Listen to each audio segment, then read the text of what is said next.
સુરત શહેરમાં રાજકીય ગરમાવો વધતો જોવા મળી રહ્યો છે। નાનપુરા સ્થિત કોંગ્રેસ કાર્યાલય ખાતે હિન્દુ સંગઠનો દ્વારા ઉગ્ર વિરોધ પ્રદર્શન કરવામાં આવ્યું।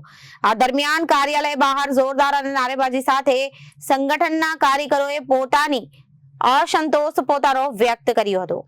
સુરત શહેરમાં રાજકીય ગરમાવો વધતો જોવા મળી રહ્યો છે। નાનપુરા સ્થિત કોંગ્રેસ કાર્યાલય ખાતે હિન્દુ સંગઠનો દ્વારા ઉગ્ર વિરોધ પ્રદર્શન કરવામાં આવ્યું હતું।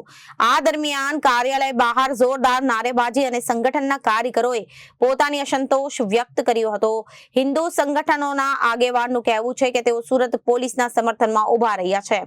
તેમના જણાવ્યા મુજબ પોલીસ દ્વારા લેવામાં આવેલા પગલાં યોગ્ય છે અને કાયદો અને વ્યવસ્થાની જાળવણી માટે જરૂરી છે। તેમણે કોંગ્રેસ પર આરોપ મૂક્યો કે હંમેશા પ્રશાસનના વિરોધ ઊભી કરે છે અને પ્રદર્શન દરમિયાન વાતાવરણ તંગ બન્યું, પરંતુ પોલીસ તંત્ર દ્વારા સમયસર હસ્તક્ષેપ કરી સ્થિતિ કાબૂમાં રાખવામાં આવી હતી।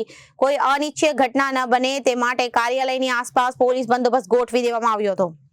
હિન્દુ સંગઠનો દ્વારા કોંગ્રેસની માનસિકતા પર સવાલ ઉઠાવવામાં આવ્યા હતા। તેમણે આરોપ લગાવ્યો હતો કે કોંગ્રેસ હિન્દુ વિરોધી વલણ ધરાવે છે અને તે જ કારણસર પ્રશાસનના નિર્ણયોનો વિરોધ કરે છે। આ ઘટનાને પગલે શહેરમાં રાજકીય ચર્ચાઓ તેજ બની ગઈ હતી।